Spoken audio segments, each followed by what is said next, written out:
बात भारत है पार, बात भारत है पार, भारत बात भारत है पार, बात भारत है पार।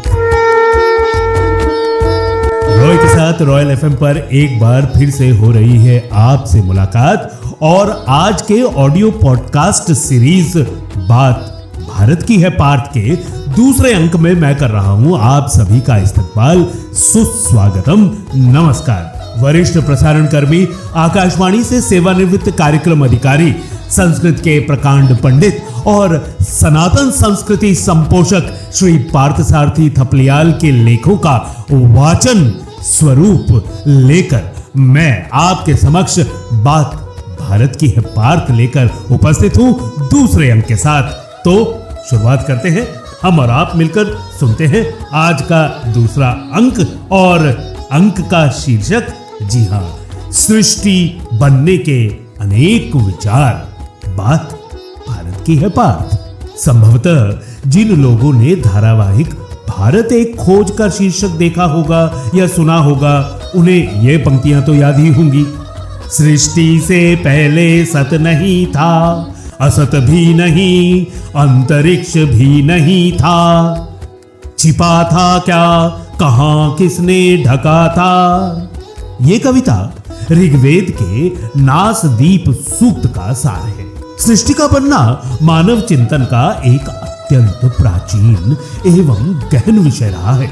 विभिन्न सभ्यताओं और धर्मों में अपने अपने दार्शनिक, धार्मिक और सांस्कृतिक आधारों पर अपने विचारों के अनुकूल सृष्टि की उत्पत्ति का विश्लेषण किया है। पाश्चात्य एकेश्वरवादी परंपराओं, विशेषतः बाइबल और कुरान में सृष्टि को ईश्वर की सृजनात्मक इच्छा का परिणाम माना गया है। बाइबल के जेनेसिस यानी उत्पत्ति अध्याय में वर्णित है कि ईश्वर ने 6 दिनों में सृष्टि की रचना की और 7वें दिन विश्राम किया।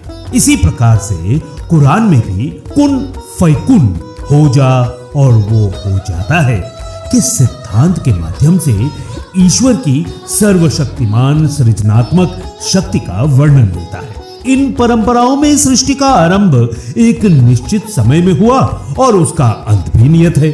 इसके विपरीत बौद्ध और जैन मतों में सृष्टि के निर्माण की अपेक्षा उसके अनादि अनंत स्वरूप पर अधिक बल दिया गया है। बौद्ध धर्म में सृष्टि को किसी सृजनकर्ता ईश्वर की देन न मानकर कारण और कार्य संबंधों को प्रमुख कारण माना गया है। इसी प्रकार से जैन धर्म में भी सृष्टि को अनादि और स्वतः संचालित माना गया है, जिसमें जीव और अजीव तत्व शाश्वत है। सनातन धर्म का सृष्टि विचार इन सभी दृष्टिकोणों से भिन्न और अधिक दार्शनिक तथा व्यापक है। ऋग्वेद के नासदीप सूक्त में सृष्टि के रहस्य पर अत्यंत सूक्ष्म और वैज्ञानिक चिंतन प्रस्तुत किया गया है। ये सूक्त सृष्टि के आरंभ को एक रहस्यमय और अनिर्वचनीय प्रक्रिया के रूप में प्रस्तुत करता है, जहां स्वयं सृष्टिकर्ता भी इसके अंतिम रहस्य से अनभिज्ञ हो सकता है। भगवत गीता में श्री कृष्ण सृष्टि के चक्रीय स्वरूप का वर्णन करते हुए कहते हैं, सर्वभूतानि कौन्ते प्रकृतिम यान्ति मामिकाम, कल्पक्षे पुनस्तानि कल्पादौ विसृजाम्यहम्। अर्थात सभी प्राणी कल्प के अंत में मेरी प्रकृति में लीन हो जाते हैं और पुनः सृष्टि के आरंभ में उत्पन्न होते हैं। यह दृष्टिकोण सृष्टि को निरंतर चलने वाली चक्रीय प्रक्रिया मानता है, जिसमें सृजन यानी सृष्टि, स्थिति यानी पालन और संहार यानी प्रलय का सतत चक्र चलता रहता है। अतः स्पष्ट है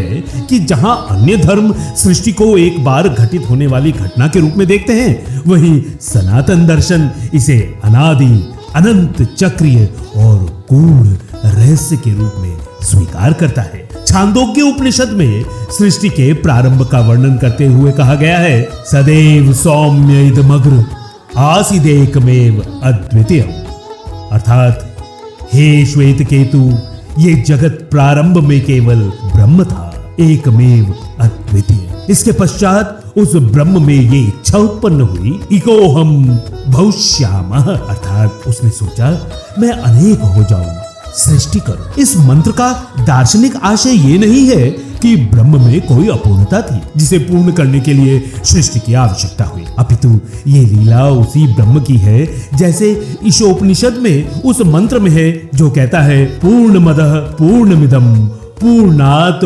पूर्णमुदच्यते पूर्णस्य पूर्णमादाय पूर्णमेवावशिष्यते। भाव ये है कि वो परमात्मा परब्रह्म पूर्ण है और ये जगत भी पूर्ण है।